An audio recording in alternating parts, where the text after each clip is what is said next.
Your show will go live in 5 seconds. 4, 3, 2, 1. Broadcasting live. It's America's longest running talk show on computers. It's Computer America, bringing you the biggest names in technology with guest interviews, new products, and your emails. Listen live at computeramerica.com on any device around the world. Email the show at live@computeramerica.com or find us on social media. Be sure to check out our website for contests, giveaways, show notes, live video stream, podcasts, and more. You're listening to Computer America.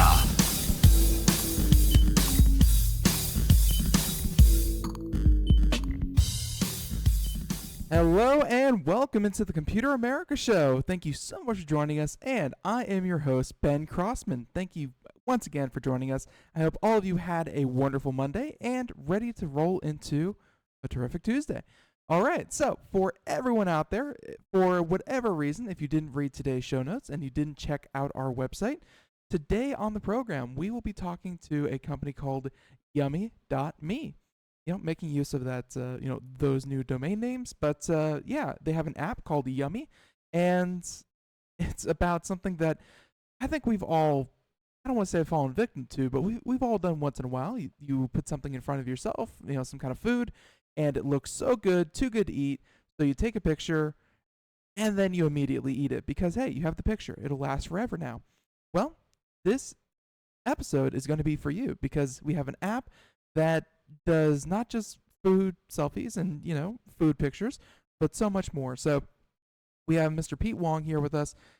He is the founder of the app, and we'll be talking all about the app and what it does, all of that in just a moment. But before we do, I, of course, want to mention a few things, including ComputerAmerica.com.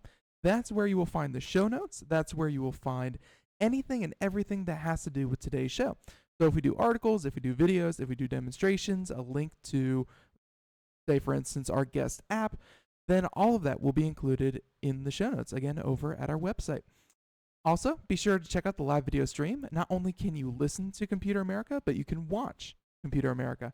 It's a lot of fun, and we highly encourage you to check it out because we'll be doing things such as, showing videos of the app, in use, and also the website and things like that. And the last thing is the new social media contest. So we're trying out a new format. We have a new way to enter. And this time, instead of just entering once, you have, I believe if you do everything to the extreme, you have 12 entries per person to win the prize. And by the way, the prize just changed it up. This is the first week we'll be giving it away. And again, this is coming from Logitech. It is the M720 Triathlon mouse. $50 value, and it's a great mouse. It's a multi-device mouse. So if you have two computers or a tablet and whatnot, well, this is going to work for both of them at the same time. Very cool technology. And again, check it out at our website. So with all of that said, I think we're just going to jump right into this. And again, for everyone out there, Yummi.me. It's a place where you can go and take pictures of your food, geolocate them, tag them, put them on a time scale, things like that. It's a lot of fun. And here to talk with us about it is, once again, Pete Wong. Pete, thank you so much for joining us. Hey, Ben. How are you? Thanks for having me. Our pleasure. And we're doing well. We're doing great. So, again, as I kind of mentioned earlier, I mean, I think we've all done it where you have something in front of you, and much to the annoyance of your of your friends and family, where you clog up your feed with pictures of drinks and food and things like that. It's, I think we've all done it. So what kind of led you to make Yummi, and what exactly is Yummi for everyone out there? Yeah. So Ben, Yummi is we call it a social food logging app where users can record their food experiences with just photos. Now, the photos are stored in a journal format, and as you log regular images, we call them logging, not posting, and I'll tell you why later, the difference between the two meaning. So as you log regular images, they are turned into what we coin them as food prints, and then they're automatically organized by historical timeline of when you actually had the meal, and the timestamp is not, it's not when you post, created the post time. It's actually the time that you took the picture. So we backdate all the foodprints, all the posts that you create into a into a chronological sequence for you, even though you may upload these photos in different orders, or photos that are existing photos that are older that you are trying to put them up onto Yummi just to create that food journal. What prompted us to create this, I think, as you pointed out, a lot of people are taking pictures of their food, and when they do that, but the intent of that is really to capture a memory, right? And sure, a lot of people do sell them. So a lot of people do post them on social media, but from my research, a very small percentage of all these food photos taken actually go online. The numbers are around 5%. I've talked to foodies who have huge followings on Instagram, and I asked them, you guys are constantly out there taking lots of photos of food. What percentage would you say goes online? And I threw a number out there, 10%. They're like, no, smaller. 5%. They're like, yeah, more like 3 to 4%. So there's a lot of other food photos out there that are not, they're not doing anything with it. It's sitting in your phone idle. It's sure it gets backed up automatically to some sort of cloud service, but again, I don't think a lot of people actually go back and look at them. So these are really memories of a certain experience that you have, that these other device or tools, if you will, your phone album or the cloud services like Google Photo or Dropbox, they don't build features to help you recall and retrieve these content easily.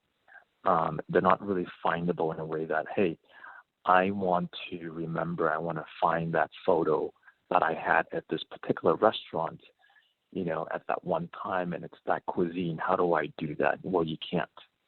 And that's what Yummi is. Yummi actually helps you to organize all these food memories in a way that it makes sense. It's in a journal format where it reflects when you had the meal, and then it helps you to recall these memories really easily, just purely just tapping. And something that may be buried deep down months or even years ago, it would just surface to the top based on geolocation sorting. Right, and the app's been out for a little while now, I assume. But what would you say is kind of the the value proposition? Because, like you said, a lot of foodies out there, and especially people who maybe write blogs or kind of log their food events. I mean, they use Instagram, they use Facebook, they use Twitter. They have other social media platforms. If you've gotten any kind of feedback, what would you say is kind of the the best part that Yummi.me has, or the Yummi app has, over, say, Instagram or Facebook or some of these other social media apps? Yeah, we've been available in the App Store for a few months, and in Google Play for a couple of months. We're in I guess a state called open beta, so we haven't really heavily promoted to a large audience. We've been testing it, if you will, with a number of foodies, and then this is just through word of mouth and friends and family and a little bit of PR, like what we're doing here, to get users on and get their feedback. And we've continued to iterate. I think we live at circa 2017. There's so many apps out there. People are just skeptical about any new app or willingness to download any new app, right? And so I know we're also up against that challenge.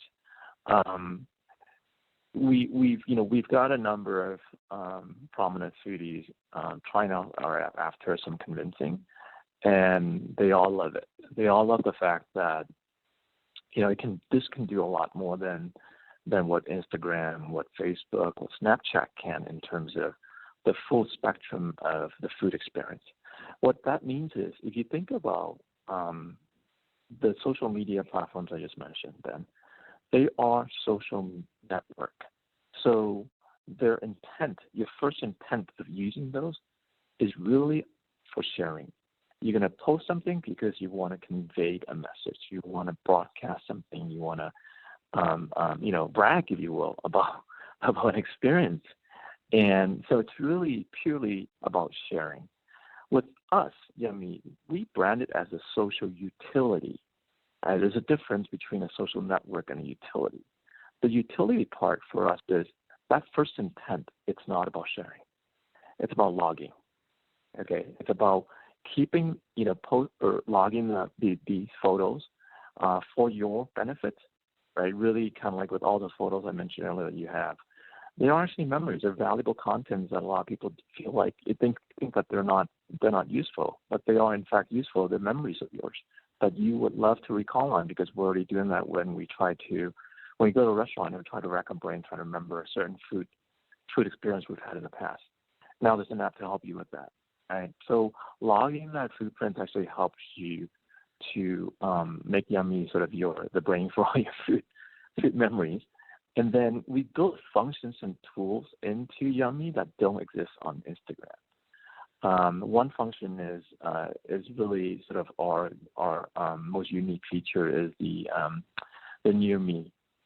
We've made it where the feed, like any other social apps that have a feed, becomes sortable. With Instagram and Facebook, Twitter, or any WeChat in China, all of these are social platforms that have a feed. But if you don't see that post, a fun post within 24 hours, likely you're not going to see it again. If you do, you're going to have to scroll and scroll and scroll to look for that. Right. But for us, it doesn't matter whether you see that post, that Foodprint right away. You see it when it's most relevant, when you're actually nearby somewhere and you want to know, hey, any of these 100 friends I follow, have they eaten here at, Fisherman's Wharf in San Francisco? And you press Near Me, your entire feed, it's sorted with the nearest Foodprint, with the Foodprint closest to you being at the top. And then you'll be able to find out, hey, which friend of mine actually have eaten here, around here, and which restaurant they went to, and what dishes they like, and what do they say about some of these places. So I guess it's pretty safe to say that Yummy is not positioning itself to be, to overtake Instagram. It's not positioning itself to replace Facebook. It's an augment. I mean, a lot of people do like the food scene and do like being able to share it, and and obviously, like you're trying to point out, they also like to see food that's relevant to them, and you're kind of adding on to that, so you can keep it on one place. Makes perfect sense. So, you mentioned a few. Yeah. You mentioned a few. Yeah, go ahead.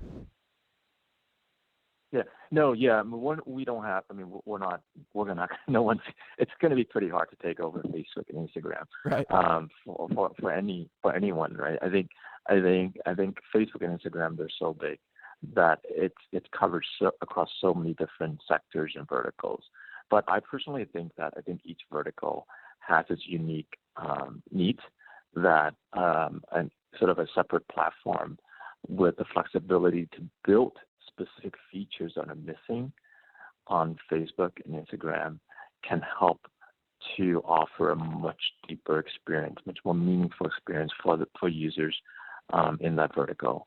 And so I think with Yummy we've achieved that. We've thought about all the different things that users, all the pain points that users are experiencing when it comes to the food experience. And when I say food experience, what I mean is really recording, remembering, which we talked about in the last 10 minutes.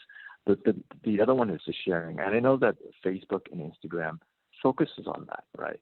But if you think about it, it's really not sharing in the sense that the receiver benefits, okay? Because when you post something on Facebook, you're really just broadcasting. Now, a lot of times, let's say that user may not tag the photo to a location, so the audience actually don't know where that place is, so they end up having to ask. Okay. Now, and then the next problem is well, it's great seeing it now, and I make it if I like, and it's really just food for your eyes at that moment. But I might not be in that area. And if I end up being in that area, say New York, later on, a month Right. later, I may not remember. I may not remember that actually I saw that through a friend's Facebook feed and I really want it back then. And I'm going to be able to get it now when I'm there. So it doesn't have the ability to help you to recall and retrieve this information when it's most relevant, when you really can and want to have it when you're nearby. And this is where we have come up with features and functions that help to solve that. So the sharing part becomes really seamless on Yummi. You don't have to the receiver end actually be able to use it to retrieve this content when they want it. And the receiver end also, you don't have to call up your buddy in New York and bother them and ask them, hey, I'm in New York, what should I eat around here? If you follow that person's footprints around New York, you press near me, and all of the footprints get sorted, nearest to you, and you'll be able to use that information to decide on where you want to go. Right, and for everyone out there, just to make this very, very clear, he is saying food prints, not footprints, but food prints. I definitely like that idea, and again, it ties into this idea of geolocating. So I think we've talked, pretty good about the benefits of someone looking to share with an audience. But are there any kind of unique benefits that you can, kind of point to for an individual? Because as much as I love doing Computer America, and as much as I'm tied in with that, I kind of keep my food pictures to myself. It's a hobby. I cook in my own kitchen. I go out and Right. kind of enjoy food. Does Yummy have any kind of application for just individuals who want to keep track of, where they've eaten, what they've eaten, that kind of thing? That's a great question, Ben. And we've thought about this part too because, as I mentioned earlier, we want to build a utility first and not a sharing app first to users. And so we thought a lot about, well, there are a lot of people out there that don't necessarily like to post their food online, right? And that's why I think a lot of photos actually taken of food don't appear online, as I mentioned earlier. They just stay in your phone. Now, what we've done is we've taken that into consideration. We've built features that give users the flexibility to toggle their post or their footprint, private or public. So as they post them, they can actually toggle the post, not the account, but the post level, each individual post private. We already at the moment have users do that. We have quite a bit of users who have hundreds of footprints or posts on our app already that every single one of them are actually set to private. So this makes our app inclusive of a lot of people that don't care for social media, right? And they feel like now finally there's an app that gives me the flexibility of being on it and still be able to benefit from what other people are sharing. But personally, they may not want to share their own content because they may feel embarrassed about it, or they may feel that their content is not worthy of sharing and whatnot. So that I think that's a one unique feature that we have that what we've seen none of the other platforms have is allowing for you to actually toggle your post private and public right there on your screen. Right. No, makes perfect sense. And so far you've talked about the continental United States. You mentioned some of San Francisco. You mentioned New York. Great food scenes, but food is all over the world. A lot of people do a lot of great things. Does Yummy work everywhere, or is it strictly the U.S.? Another good question. It does work everywhere. It's a tool to help you better track where you eat and what you eat. And the process of creating a post or a footprint or logging rather is when you upload photos, and photos are required. So three things are required in every time you create a footprint: a photo, and you can upload up to 15 photos per footprint. You have to tag it to a location, and you have to select a cuisine. So these are the three things that are required. You're not required to put a description or leave any comments in any of that. So the way you tag to the location is our app takes the metadata of the information, the coordinates in your photo, and it'll serve up a list of nearby places that it thinks that you've probably likely eaten at one of those places. And then you can easily, tap on it, and that will select the location. So you could be, on a holiday and, enjoying the food and taking all these photos of the food, but you don't want to bother logging them at that moment. You can go home a week later or months later and upload them. They can all recognize the location you're at. We're using Google API to serve up the location for you. So back to your question about can it be used anywhere? It can. It actually is ideal to use for holiday vacation, because when you go on holiday, we not only look, go for the scenery, but we also look for great local food to eat. And we want to remember those experiences. But a lot of time we don't, especially our friends asking us, I'm going there next. Can you tell me, can you recommend the place? And a lot of us don't really remember what we've eaten. So I think having this app really helps you to document and record great places you've been, and then you don't have to worry about racking your brain trying to remember. Your friends can just find those places when they're actually there, and using the near me location sorting to find those footprints. We have a user who last month she went to Cuba, and she used our app, and we have like all these great Cuban places in Cuba on Yummi now. So I think we have users in Asia. I have lots of friends, and we have travelers going to Asia. That same user, she's actually in Copenhagen and Amsterdam now. So she's logging all her footprints, all the great places she's gone to, onto the app. And as they do that, places are created. We have also restaurant pages where all these information are tagged to that page, and users can actually go to that restaurant page and see who else has been there. So at the moment, our app already has over 15,000 restaurants tagged to within our app by users as they travel, as they go about eating at awesome places around the world. Right, yeah, and that kind of bridges my next question, because obviously for individuals, I think we've laid out the pretty good use case, but at the same time, you can obviously see the appeal this would have to businesses, to restaurants looking to build some kind of social momentum, or just big brands trying to get pictures of their food out there. I mean, this obviously can appeal to the individual, but has there been any interest from maybe individual restaurants who promote themselves through your platform, or how do you see businesses and restaurants working their way into into Yummi?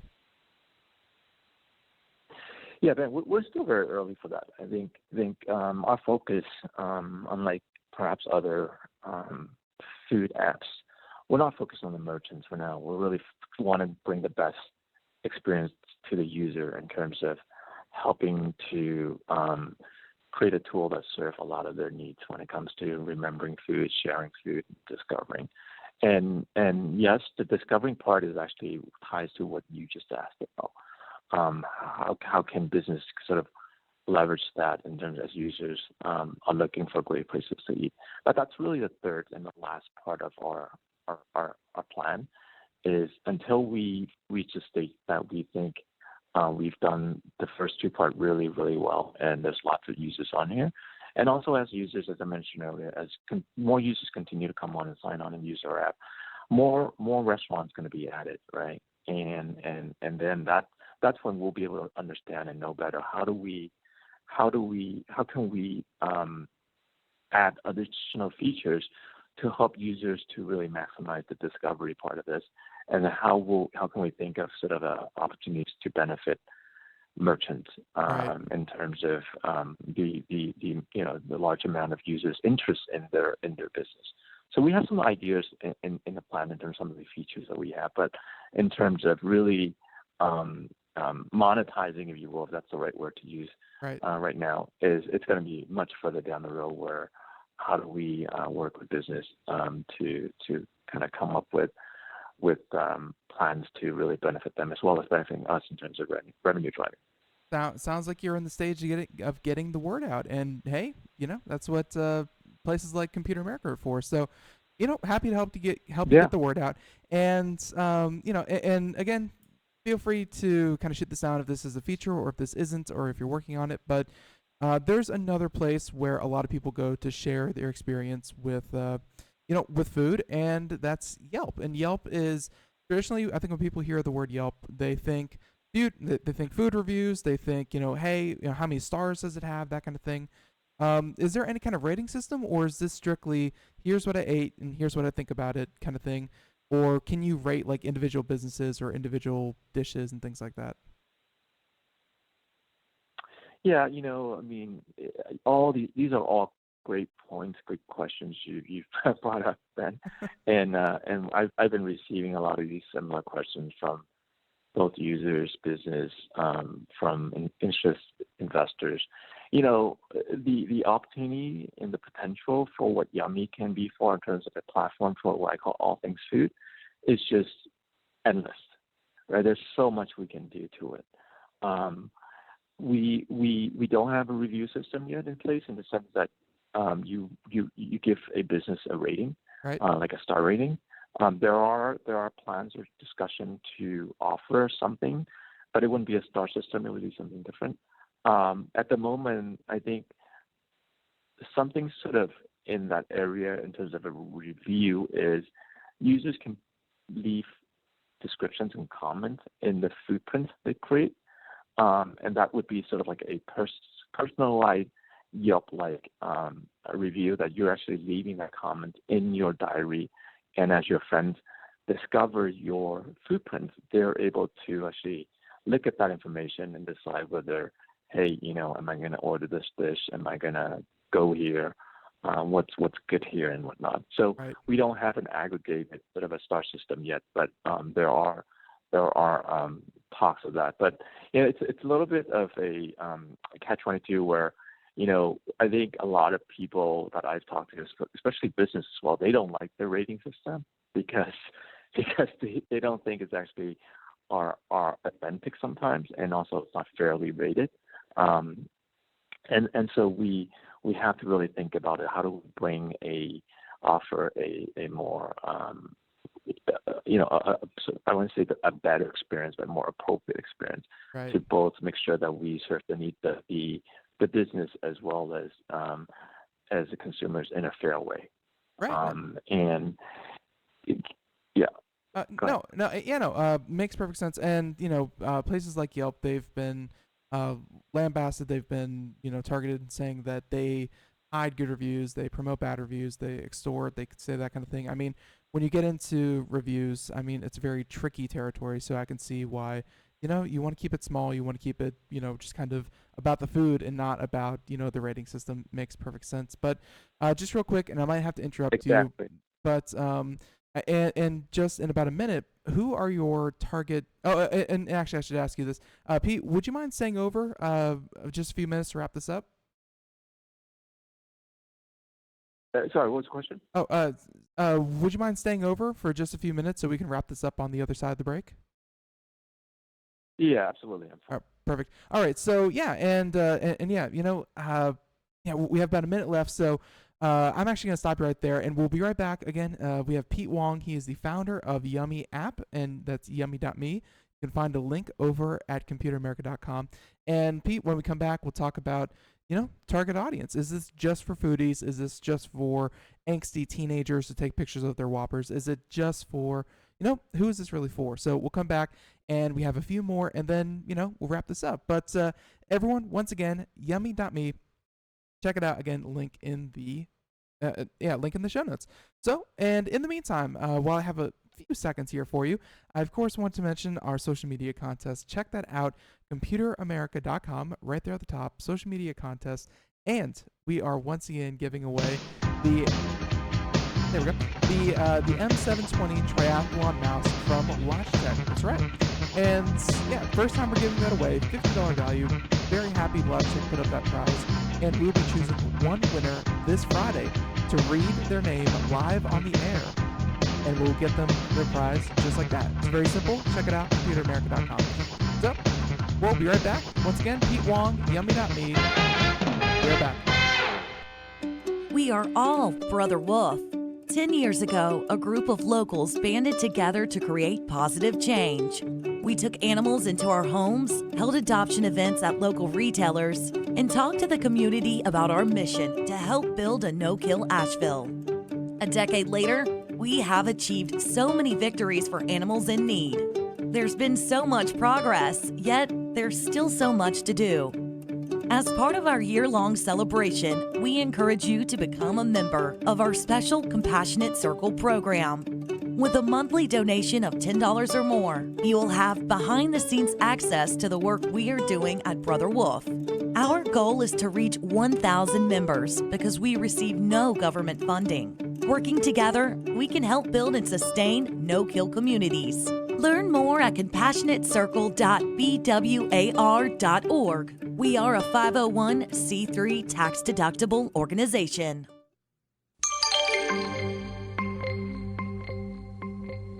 And welcome back into the Computer America Show. I am your host, Ben Crossman. If you're just joining us for any reason, what took you so long? And yeah, that's right. We are talking to Yummi.me, or the Yummi app, available for Android, smartphone, and all of their ilk. Android, iOS, all that kind. And yeah, we are talking to Mr. Pete Wong. So, by the way, if you missed any of this, you can, of course, check out the archives in the show notes, video, audio, and you can hear the full interview. So, Pete, sorry about the break, but yeah, continuing on, once again, who are your target users? Because, there's foodies out there. They are very prolific in what they do. But like I said, a lot of people like taking pictures of their food. So who do you see kind of really using Yummi, the Yummi app? Well, I think everyone loves good food. And so I think this appeals to pretty much everyone.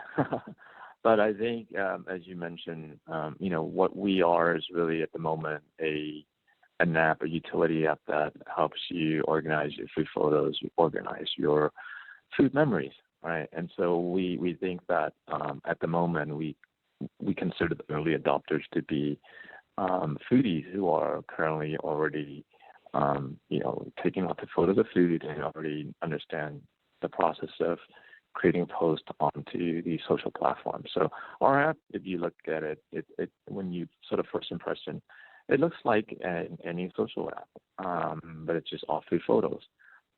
So that helps a lot because it helps users to not have very high learning curve in terms of using the app. Their reaction is, it's pretty intuitive, it's easy to use. But there's a little bit of a downside to that also, because instantly they'll think it's a social app, it's about sharing, where that's not so great for us, because I think that's where we need to do a little work to help them understand, help them sort of think differently, that using this app is really not about sharing as a first intent, it's about logging, it's about keeping these information and organizing these photos for your own personal benefit first, primary benefit. And as you've done that, that information is on there, and there is a social component to it. Your friends can follow you, and they'll benefit from that. And you don't get bothered also by them constantly asking you about, hey, where's a good place to eat? Because it's just there. You just point them to your account on Yummi, and they can find and recall these great foodprints when they're nearby. Right, and two questions. I'm going to kind of roll this in just to speed things up. But first one, like I said earlier, I like to cook. I know a lot of people like to cook at home. Do you have to be at you mentioned geotagging, but does that geotag have to be associated with a business or an existing business, restaurant, landmark, what have you? Or could I tag my house as the place where I cook my food, and I can kind of store that? Is that possible, or does it again have to be associated with a restaurant? Yeah, that's actually a very, very good question. We're trying to build a platform for all things food, so it's not limited to just going out to eat. you can actually lock your food pictures of great dishes that you've cooked. You can also actually lock a photo of, let's say, something that you bought from, let's say, Trader Joe's, that you discover, wow, this is really good dumplings. I'm just going to log this in. But by logging it, you also want to tell your followers, your audience, that, hey, this is really good dumpling. You should check them out. Trader Joe's, I bet you didn't know about it. And so you're not limited to just logging pictures of places that you've gone out. Now, in terms of the tagging to location, it's a requirement for pretty much every single footprint. Right. And for a home place, we have a feature that you can actually create what we call a private label. So I think that's something that Instagram may have had a year and a half ago, and actually they actually turned it off. And I've talked to some foodies, they didn't like that, but now we have it where you don't have to tag it to a public location. You can create a private label. So let's say you call it Ben's Kitchen, and it'll be a private label that doesn't have a place page to go along with it. It's purely a label to let you know that this is a meal that you've cooked at home and you've eaten at home. Or if you, let's say, gone to a friend's barbecue and you want to remember that that's the place that you had this meal, you can name it Pete's Barbecue, or your daughter or son, whoever's friend's birthday party, you can also label as that. So it becomes sort of a category, or just a label to be associated with that footprint. Right. So it doesn't necessarily have to be a public place. It can be a private place. Makes perfect sense. And you've called this a couple times a social, a social vertical application. It's going to augment. It's going to kind of help and have extra features that you don't find on traditional social media. But can you, are there any plans to, or can you already share or anything like that onto Facebook, onto Instagram? Can you share Yummi posts and things like that to other social media platforms? Yeah, so we call ourselves a social utility. We're not a social network. So there is a social component to this. We enable the social aspect of this. And so you can obviously share your own footprints and posts within your log to your friends, and by basically purely having your account open and people can follow you, and the feed that's on the app will automatically show your content onto your friend's feed, right? So that's a social enabled part of this app. Your question about sharing to other platforms, we do have that option. You can actually share your posts, your footprints over to Facebook. And this is really important point, actually, because you want Yummi to be the home for all your food photos. And I know people are already doing that. They're already selectively sharing or posting certain photos of food onto Facebook. A lot of them, or Instagram, a lot of them just leave the rest of them sitting in your phone. Now what we're saying is, look, upload them all to Yummi. Make Yummi the home for all your food photos. And the ones that you feel are Facebook worthy or Instagram worthy, you can selectively share those over to Facebook and Instagram. You don't have to repost them on Facebook and Instagram. Right. Now you have a home for those contents on Yummi. You can recall them anytime, retrieve them anytime, and your friends are also able to see them from Facebook on your Yummi account, because we have a web post version like how you have with Instagram. Instagram really is just a mobile platform. But if you want just to look at the content, there is a web version of it. Same with Yummi. Your friends don't have to log into Yummi to actually see your content, all of it, but to interact with it, to leave comments, to give sort of like it and whatnot, they'll have to register an account. Right. No, and that's, I think, what a lot of people are looking for, because again, people can already post there, but if you can share, the best of the best, exactly what you want to, that's a good kind of control. So I think we're going to wrap this up by of course talking about, behind the scenes. I mean, again, Pete Wong, you are the founder. How has, kind of starting Yummi kind of been? Have you been finding this a good experience starting up the Yummi app? And also a little bit more personal, how's your funding looking? Like, is Yummi going to be around for the next 6 months, or 6 months 12 months, couple years. Are you currently funded, or are you doing like a Kickstarter or anything like that? Yeah, we're at the moment, I guess the term is bootstrapping. We are not funded at the moment by any um, sort of institutional investors. We are looking for funding now. We've been working on the product for about a year, and iterating on it. And so we're at a stage that we're very comfortable where the state of the product is, and we're ready to go out and start aggressively promoting and getting more users. That's how we're on the show, hopefully to get a little bit of exposure. Right. And so while we're doing that in parallel, we're going to start talking to investors, because I think a lot of investors now are looking for traction, and I think we certainly have traction with over 10,000-15,000 restaurants already tagged to our app, and we've got around 70,000 photos already uploaded to Yummi, and this is how we're able to get content uploaded. This is a really cool part, actually. If you don't mind me spending a minute talking about this. Go for it. A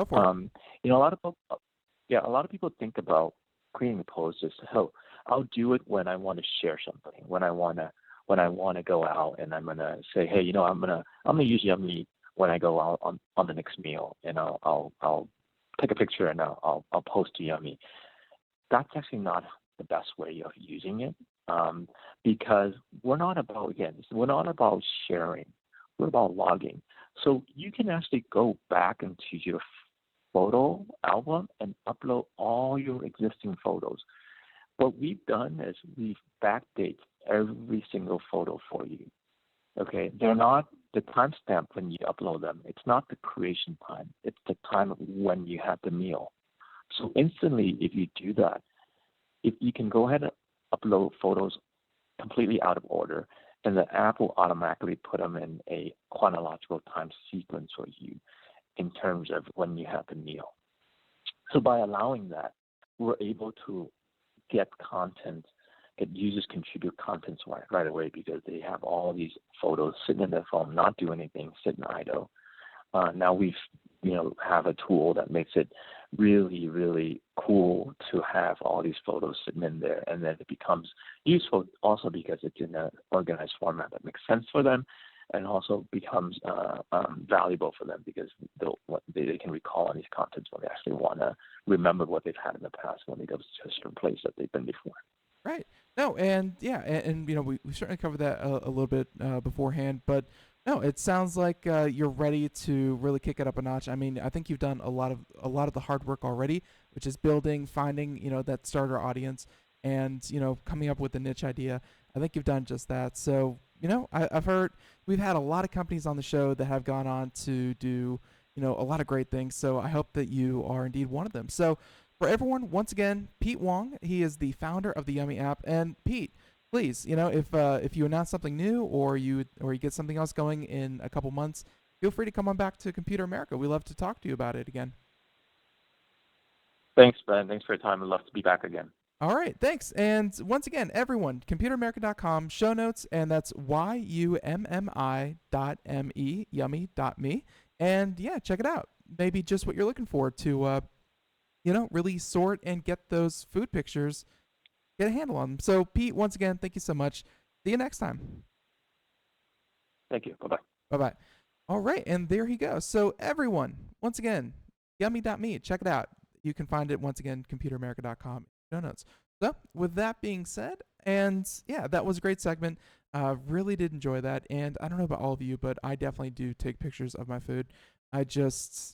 I fall into the thing where I think a lot of people, they get tired of seeing food that you just ate or food that you already ate. So this at least lets you kind of tag it to a location, put it in order, and if not for yourself, being able to log it for yourself, being able to send it when it's most necessary, when it's most pertinent, when they're actually in a position to share the food that you just ate, then they get to see it. They don't get to see it when, hey, it's 3:00 in the afternoon, you're starving at your office because you skipped lunch, and your friend just sent you that big juicy burger. It's something much more useful. So once again, yummi.me. check it out. All right. So, in the meantime, we have a lot, and I repeat, a lot of different stories. And we're going to try to get to as many as we can. And,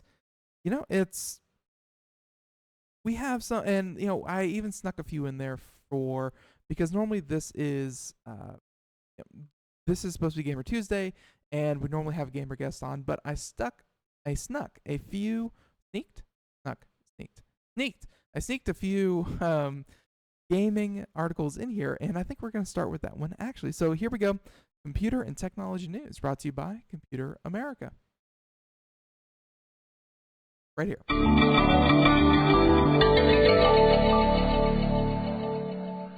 All right, so our first one that we're going to talk about, and this is, okay, so there's this thing in gaming. It's still pretty niche. I mean, it's well established, but at the same time, the audience is, growing, but is still not exactly there yet. I mean, pro sports are still working on it, and another category that I would kind of stick in there with, esports and professional gaming is the idea of speedrunning. And for anyone not familiar with speedrunning, it's exactly like it sounds like.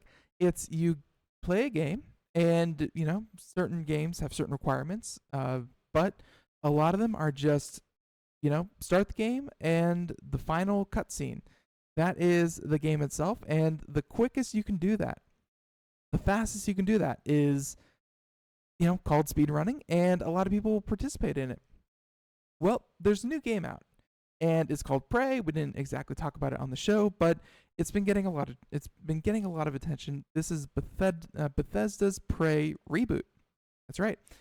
And this coming from Engadget. We have Nick Summers to thank for this, but speedrunners have already torn Prey apart, saying that they have a user who beat the game in less than 20 minutes. This is a AAA title. This is a game that is going to cost you a lot of money, and this guy beat it in 19 minutes and 34 seconds. So, once again, Bethesda's Prey reboot has been out for less than a week, and already players are posting some truly insane speedruns, where arguably the best is a 19-minute and 34-second dash posted by Dracu on YouTube. And it's a mesmerizing playthrough that uses the glue cannon, an early weapon that can slow down enemies and create small platforming blocks. So obviously you can jump from one to the next to access areas that would normally take hours to unlock. There's some trickery involved, carefully placing foam boulders to clip through the environment and scale parts of the spaceship developer Arcane Studios never intended people to see. Although in speedrunning, that's allowed. I mean, no cheat codes are allowed, and no kind of hacking is allowed, but anything that can be done with the base game, base controls, base everything is fair game, including glitches. So, and the article says that it's still within the confines of the game, and technically it's not cheating. So, saying that sub 20 minutes is impressive, and of course it is a beatable time, because less than a week we have speedrunners that spend weeks, months perfecting their speedruns for games that have been out for decades. Doom playthroughs, you have old Legends of Zelda playthroughs, old Mario playthroughs. I mean, some of the most popular speedruns are some of the oldest and most nostalgic games. Right. So they're saying that one mid-game section proves particularly troublesome as the gentleman tries to jump between two suspended glue blobs, and a few reloads and the occasional expletive. There are the moments that give speedrunners nightmares. Is getting stuck on that. You lose your momentum. So, of course, if you want to watch the speed run, there's a ton of spoilers, because obviously you beat the entire game within 20 minutes. Again, which should take hours, 60 hours, 50 hours, 40 hours. This gentleman does it in 20 minutes.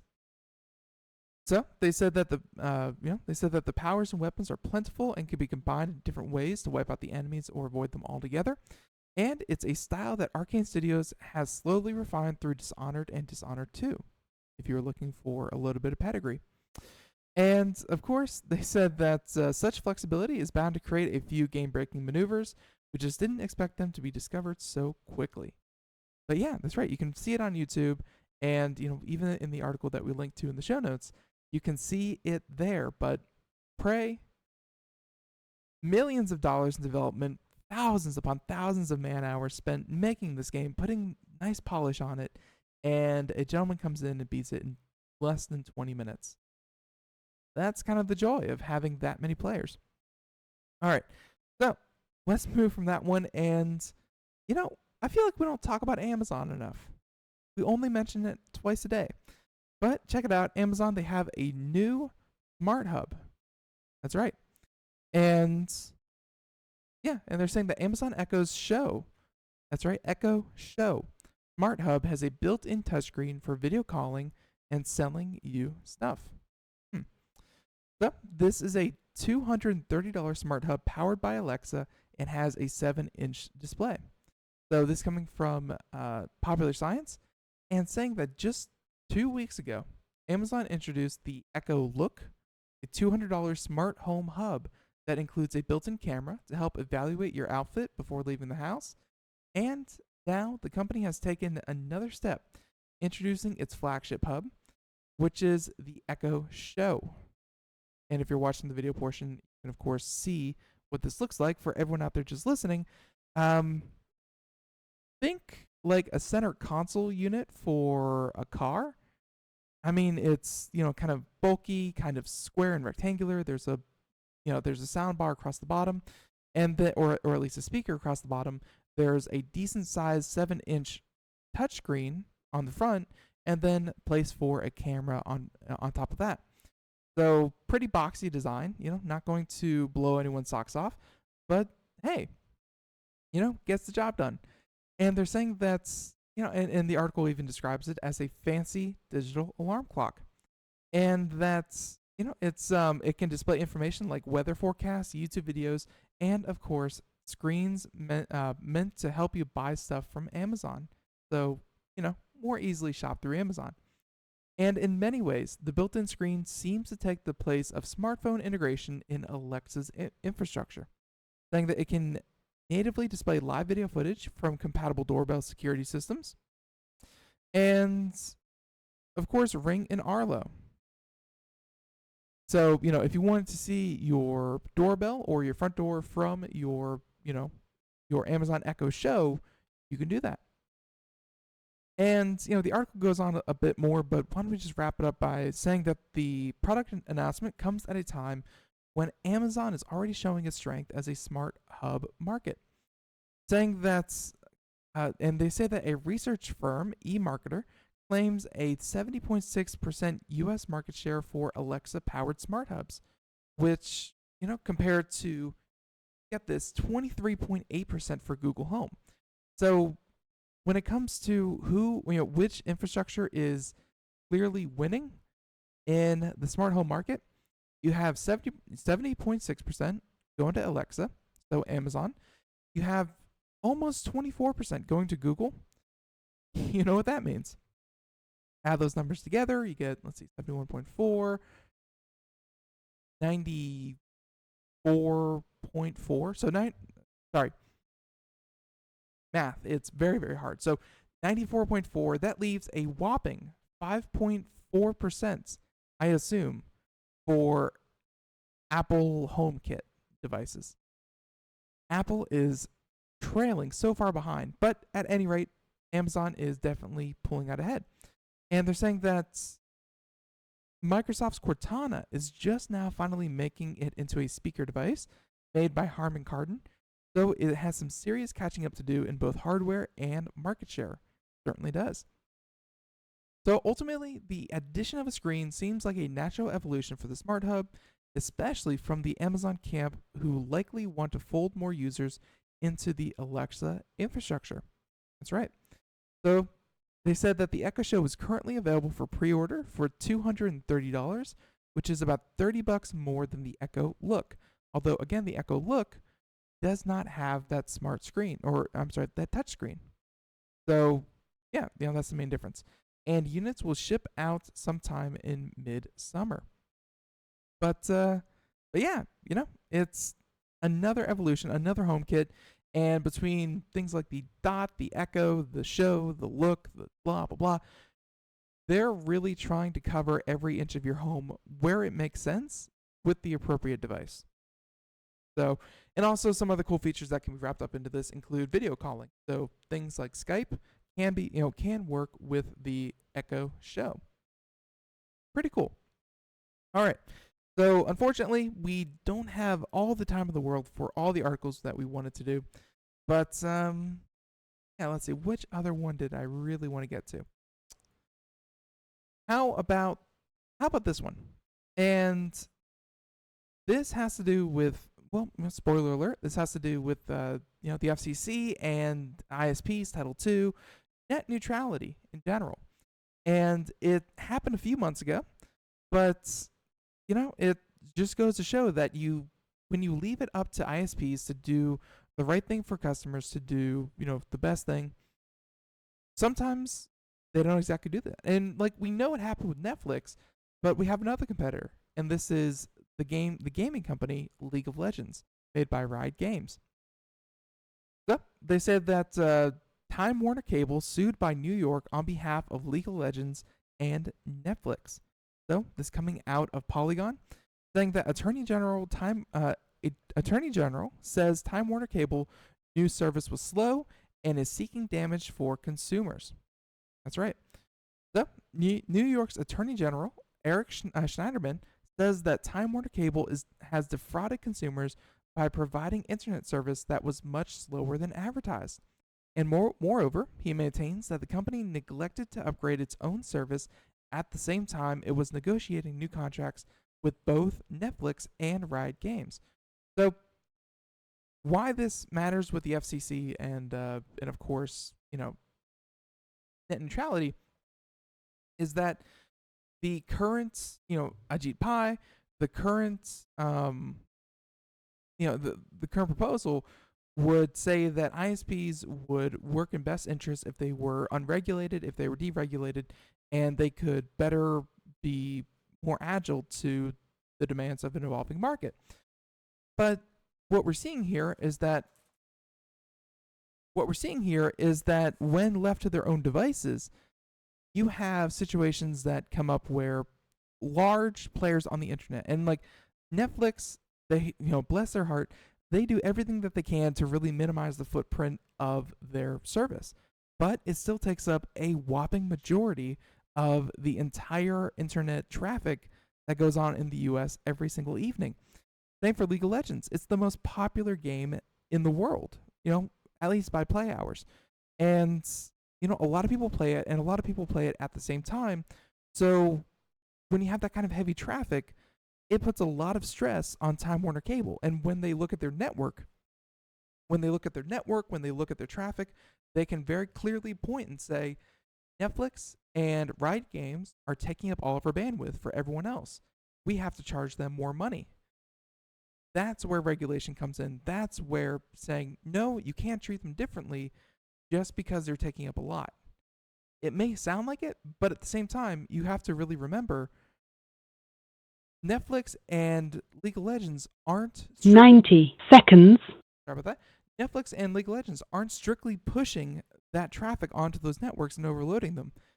Their customers, Time Warner Cable customers, are pulling down that data, are asking for that data in massive amounts of numbers. And as a bargaining chip, they held essentially their customer base ransom to negotiate better costs. So, anyways, there's much more where we can take this, and there's a lot more to talk about. 60 but seconds. At the same time, just no time. So, for everyone out there, we are just about out of time. Thank you so much for joining us here on Computer America. Tune in tomorrow, as I want to say we have Sandy Berger on the program. And yes, we do. Sandy Berger, that's right. She missed last month, but she is back and she is ready to go as we talk all things consumer electronics. She does a lot of reviews and is always a fun segment. So check us out next time as we do again with Sandy Berger. And for everyone else out there, computeramerica.com, social media contests, check it all out, computeramerica.com. So until next time, have a good one. Bye, everyone.